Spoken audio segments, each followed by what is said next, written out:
I would like to invite Shaleena and Manjiri to the stage and share. Shaleena, you come here and share your journey, and we'll start the session. Thank you.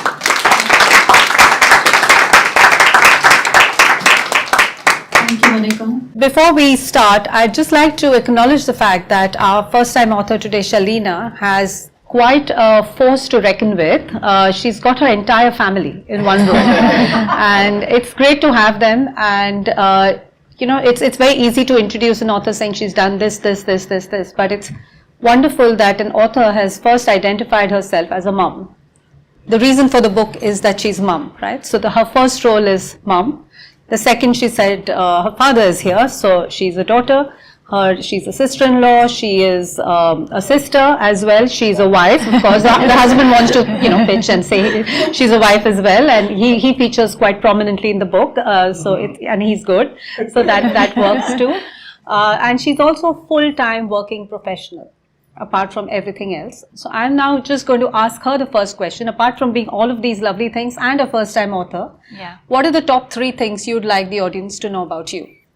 I'm actually a second-time author. This is my second book. Okay. But my first book was it was lots of different authors that contributed, and I think that's when I first got really excited about writing. And I thought, oh wow, at some point I would love to write a book that's just my own. But yeah, my name's Shaleena Chowdhary. Oh, okay. Can you hear me? Yeah. My name's Shaleena Chowdhary. I was Shaleena Anand. I'm a mum, number 1 profession. I'm also deputy head of 2 special needs schools as well. So quite a full-on career, which I love and is really exciting, but very different to writing and very different to being a mum. What else should I say about myself? I'm a wife. Sometimes a daughter, but you kind of forget all of those things once you become a new mum. We were actually just having that conversation on the train up here, saying it's hard to separate yourself from being a mum. Even on the way up here, I was talking about Dylan and I wonder if he's going to be okay and what's he going to eat, and my husband was like, this day is about you, this is about your book and things like that. I wrote this book because I suffered from quite intense postnatal, but I didn't actually realise it at the time. I think postnatal comes in lots of different forms, and the only real one that's spoken about is the mother doesn't love the child, and that's postnatal. And I didn't have that experience at all. I was unhealthily in love with my son. I still am, but I just had really high functioning anxiety, to the point that if he missed a nap, or if it wasn't long enough, or if it was too short, or whatever it was, I would start to cry, and I thought I'd failed as a mother, and everything had to be exactly as it was. And when you're in the thick of it as a new mum, you don't really realise. You just think, oh, this is what it's supposed to be, and we're just surviving. But then, as I've come away from it, I think I can look back and see, actually, no, there wasn't something right there. And yeah, I wrote the book because I couldn't even watch TV. It was that intense. So I would get into bed. I wrote the whole book on my phone, get into bed, and then I'd just start to write. And it started as a book to Dylan. So it was 365 Ways I Love You to my son. And then I quickly realized that actually it wasn't Dylan that needed to hear that, because he got that a lot. He's first grandchild on not both sides, but almost on both sides. And, he gets a lot of love. And actually I started to realize that I needed a bit of love. So it was almost all the things that had upset me during the day, or that I felt anxious about, I would write a note to myself about what I wished maybe somebody had said to me, or I had said to myself that day. And then it just went on from there.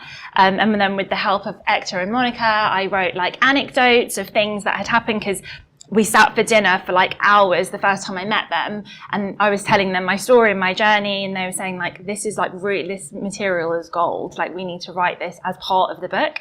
So yeah, that's how the book took form. Thank you. Well, that deserves an applause, definitely, for being here and saying all of that with such courage. Next thing is I'm Manjiri Gokhale Joshi, and one of my books is outside, but I won't introduce myself anymore, but I'm also a mom, but my daughter is 26 years old. So that's a very, very long time ago. And the reason I'm bringing this up is I'm actually going to moderate another session, thanks to Ekta and Monica, this afternoon at 3:30 p.m. And that's about a mom as well. But it's very, very different, a very, very different experience. And I was having a chat with the author of that, Aarti. And the book is about her grandmother and how the grandmother in the early 1940s in India had 10 children. And she really didn't have the choice whether to have 10 children or not. So it's a very different book. We'll talk about it then. But I'm looking at that experience. I'm looking at my experience as a mother of a 26-year-old, child born in India many years ago, and someone here who had a child last year here. And that is a lot of difference. And there is the difference really is, if you liken motherhood or parenthood, parenting in general, to a much larger picture of the world, and if you actually liken it to leadership, one of my favorite topics, leadership. It is leadership, right? There is a pack of leaders, a bunch of leaders bringing up one child and taking that child to somewhere they might want to go, or you want to sort of propel them to somewhere. And in this journey, I want to go back to my 26-year-old experience. And as I was reading her book, I said, did this happen? Did that happen? Maybe it did. Some of it did. Maybe some of it didn't. And most of it didn't. I'm pleased to tell you most of it didn't, but some of it did. But the experiences of parents, and some, people here may not be parents, but they might have animals. They might be looking after something else, right? They might be looking after animals, which is as good as parenting, because you're feeling for the animal, you're feeling something.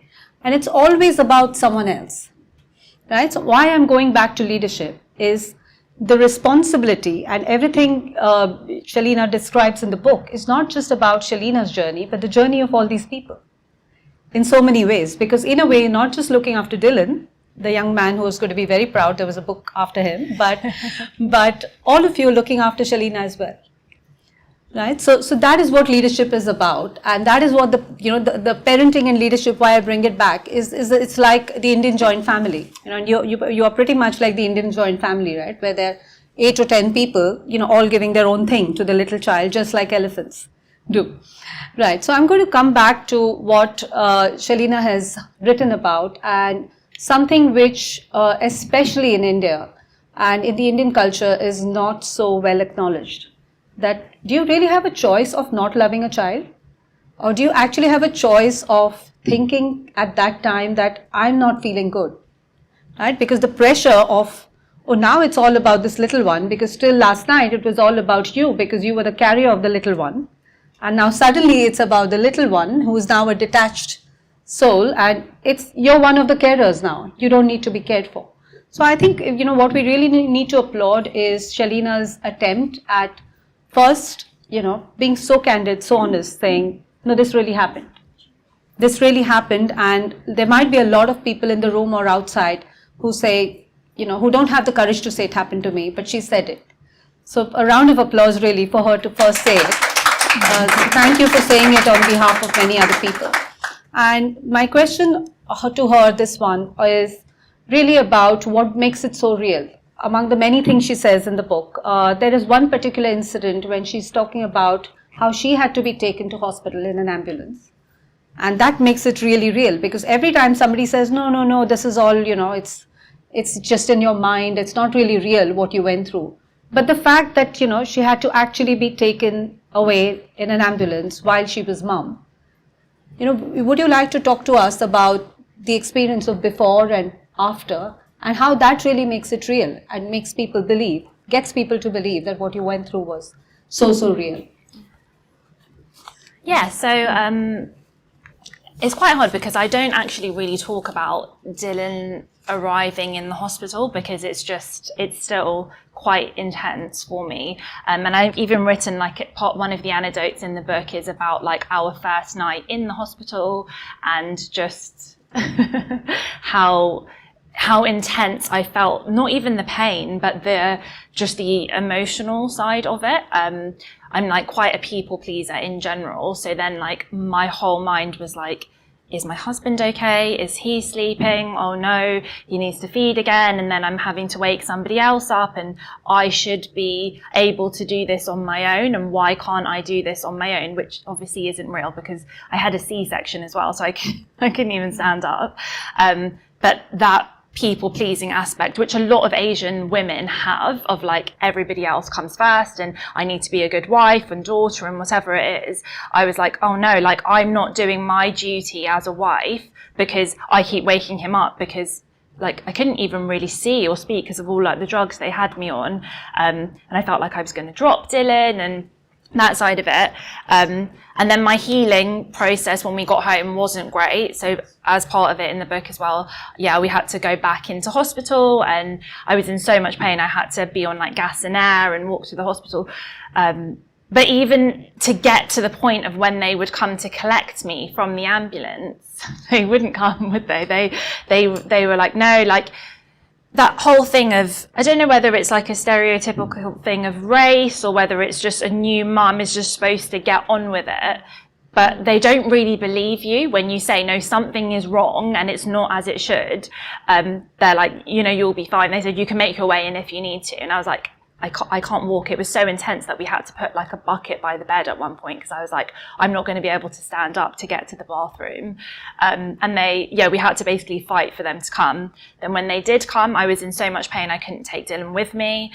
And then I had a lot of like anxiety and trauma, I guess, around not being able to breastfeed him, because I was away from him for, I think it was like 20 hours or something like that. So it was kind of like the beginning of the end of my breastfeeding journey, which is absolutely fine. You don't have to breastfeed, like loads of people bottle feed, and that's amazing. But I think it was just that pressure that I put on myself of like, again, I'm not good enough. I can't do the thing that I'm supposed to do. And, you know, you have this whole idea in your head of like how your birth and your postpartum is going to go.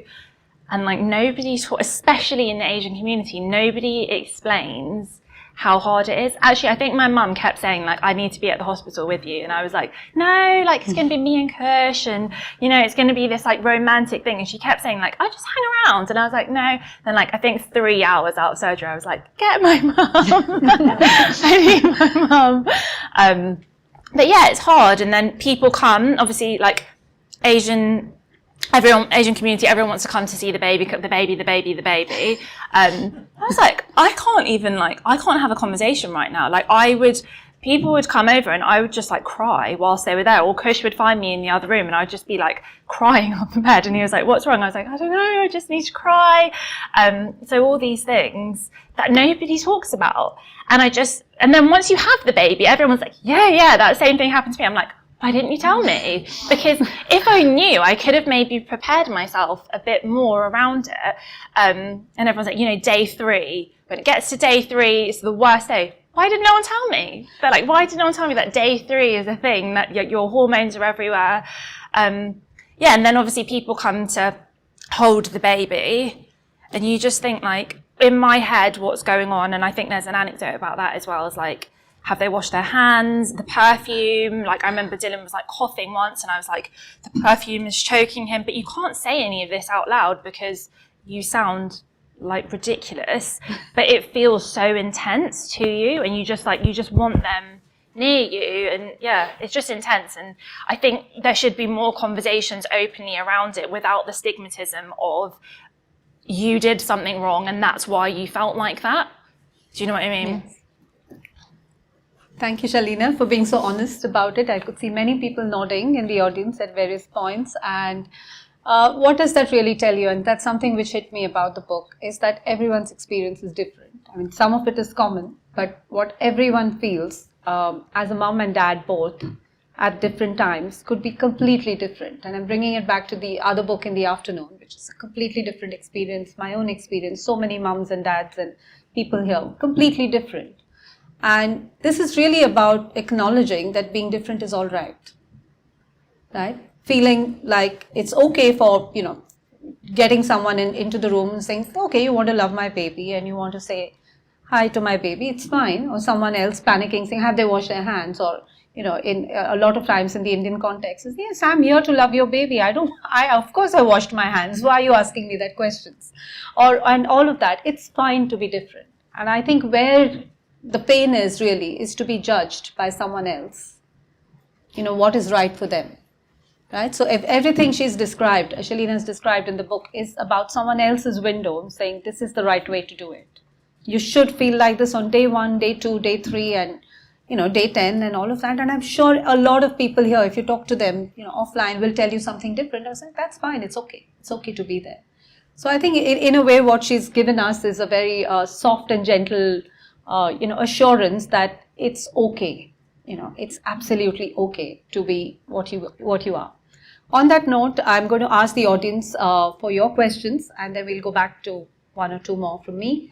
Would anyone in the audience like to ask us, Shaleena, a question or have a comment? Yes, please. So when I read my daughter's book, I actually did cry quite a few places, not because of what she had written, but how much of that I went through. I know you're saying about different. I don't think it's about different. I think it's about how much we didn't speak about it. A lot of us were in joint families, and you did get on with it. I've got 3 children. By the time the second came, the first didn't get what she needed, and the second didn't even get a look in. Because it isn't about being different, it is about the lack of awareness. We don't talk about it. She's right. I didn't even tell her. I didn't tell her what the birth was like. I knew what she may have to go through. So the only question I have for Shaleena today, 16 months later, would you really tell somebody everything, a young mother to be? Would you really? That's a good question. I think I would, I had friends that were due like quite soon after me, and I think I just said things like, make sure you have your mum or like, someone that can help, or make sure you prepare. Like I wish we had like prepared who was going to bring food on what day, and these little things you kind of just nudge them in the right direction of make sure you have help, make sure people are there to support you, because it can be, and I'm sure like lots of people have the fairy tale situation, but it can also be very hard. Yeah, I think it's the overwhelm of you, like you said, you have this like thing that you were just, well, my experience was I had this thing that I was infatuated with, and I felt like I wasn't good enough.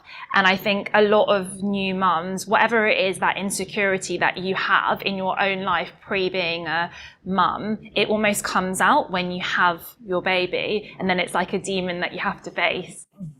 Right. Yes. Would you like the mic? Yes. Oh, thank you. Yes.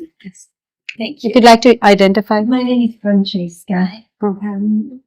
Shaleena, I want to commend you on the point you made about why didn't anyone tell me? And I know you said something meaningful. You said something meaningful about it's different for everyone.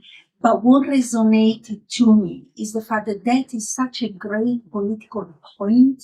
Is something that for many women is a reality. And I'm talking about the lived experience of women, not necessarily that of giving birth, right? So yeah. I want to commend you for that. Thank you for making it. My question really is, how are you now? Nice question. Yes. Yeah, do you want to answer that? Yes, of course. Thank you. Thanks so much. Yeah, I'm a lot better now. And like I said, I think when I was in it, I didn't really realise, or even like I laugh now because the health visitor that comes, she just kept coming back. And I was like asking my friends that had babies as well, I was like, has your health visitor, does she keep coming back? And they were like, no, she signed us off weeks ago. And I was like, why does she keep coming back? But she obviously realised. But even that, I'm like, people are worried to say, like, by the way, you might have postnatal depression. It was all very like hush and things like that. But yeah, I'm doing much better now. And I just want to help like new mums who might be in the same situation, whatever it is that their postnatal looks like. Thank you. Thank you. Hi, my name is Anita, and yes, I would second this lovely lady sitting next to me. What you did was commendable.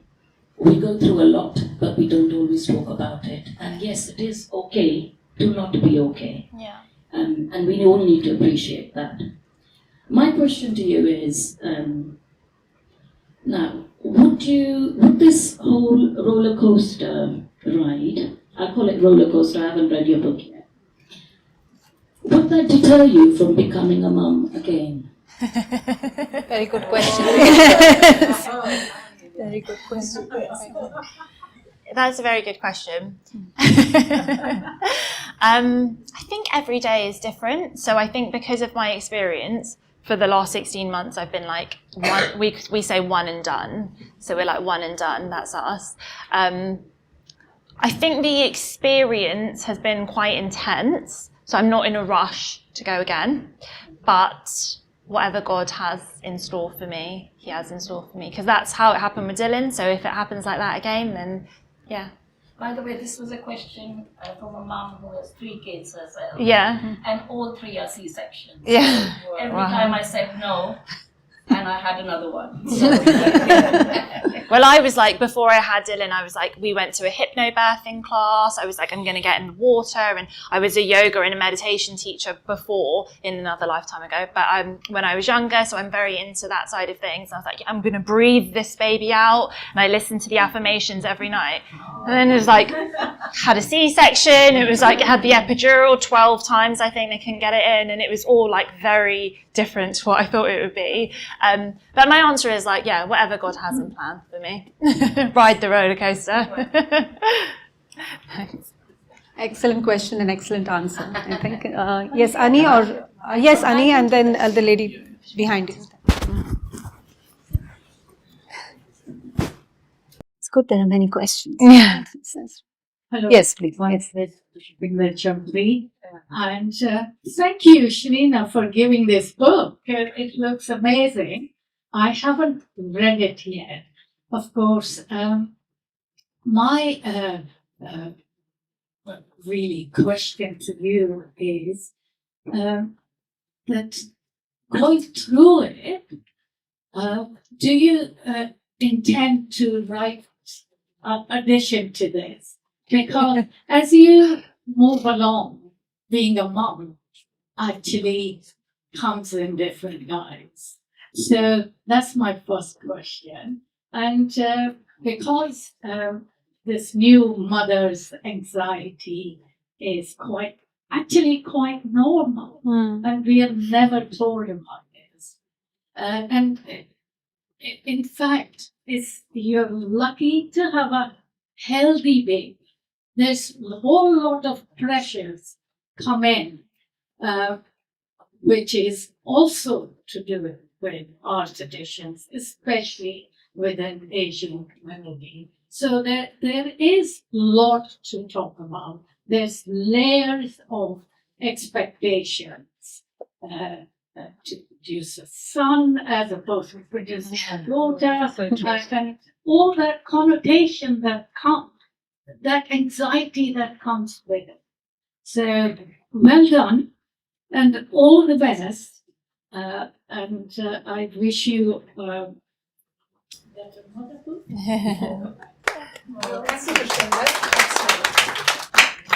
Do you want to say anything? Otherwise, Annie's got a question. Oh, yeah. Yes, I think we'll just have Annie's question.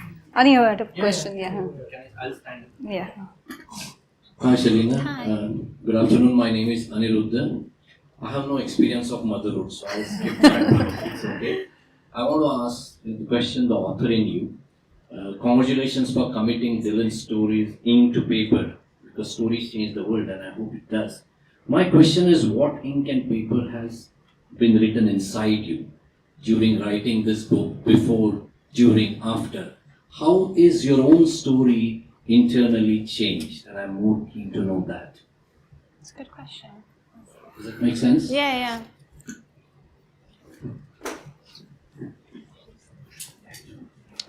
That was a good question. So I think what you're asking me is, has putting it down in pen and paper, has that changed how I view? Yeah, I think it's really therapeutic. And I think, like, especially my generation, a lot of us are in therapy, go to therapy, we talk about it quite frankly. And I think one of the therapeutic techniques that people use is that they say if you struggle with speaking out your emotions, you should write them. And I know, like, when I've had therapy in the past, they've said, like, just get a diary and write it out. And I love to write anyway. It's something I've loved since I was younger. And I've always dreamt of being an author of, like, my own book. So I think it was like a therapy for me. I struggled to do anything that wasn't to do with Dylan's naps or walks or eating. It was like I just couldn't process it. People would be talking to me at like a gathering or something, and I would actually have to say to them, sorry, I actually can't hear what you're saying, because it's like alarm bells go off in your head and you're just thinking about your child and things like that. That was my experience. But I think writing it was very therapeutic for me, and then finding someone like Hector and Monica to be like, actually, this is really interesting and this is a story that lots of people could resonate with. It almost like solidifies or gives you that acceptance of like, actually, it was okay. It's kind of like getting a hug from the universe where you're like, actually, that happened to me and it was real and it is okay. So yeah. Thank you. Thanks. Any last question from the audience? Yes. Well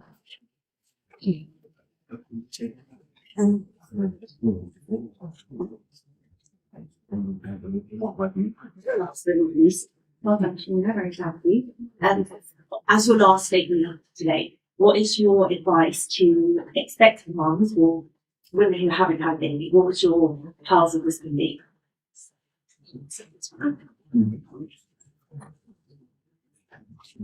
Thank you. So I think that's a really good question. What would my advice to new mums or people who are expecting be? I think that's the reason that I put 365 ways, because there's not one thing that for every mum that fits them. And the whole point of this book was that you can kind of flip the book and then you land on a page, and whatever that page is what you needed to hear today. So I've just flipped it. And then this says, everything you do today, do it with love. So then maybe that's what that mum needed for that day.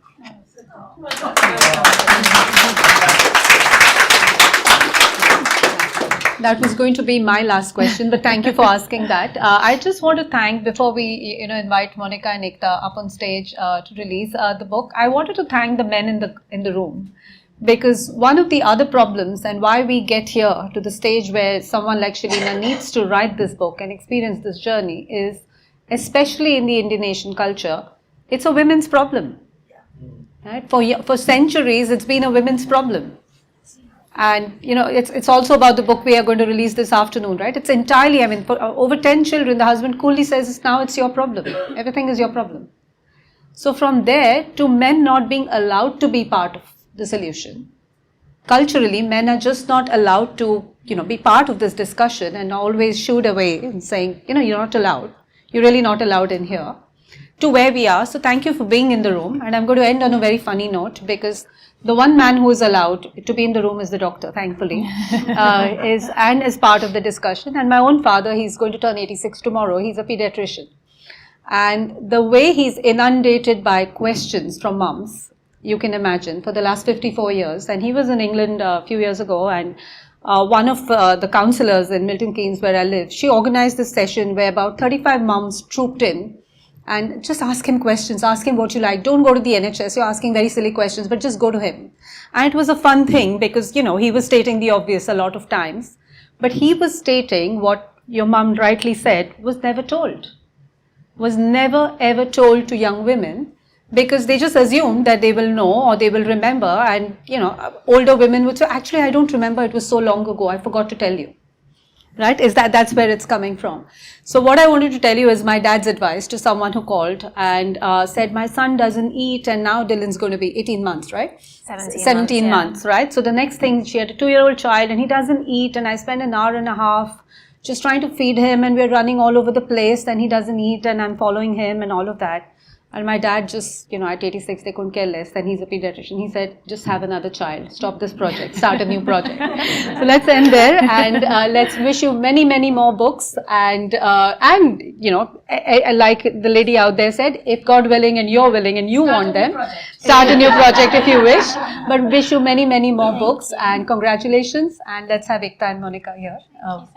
Thank you. I don't mind. Thank you so much. That's amazing.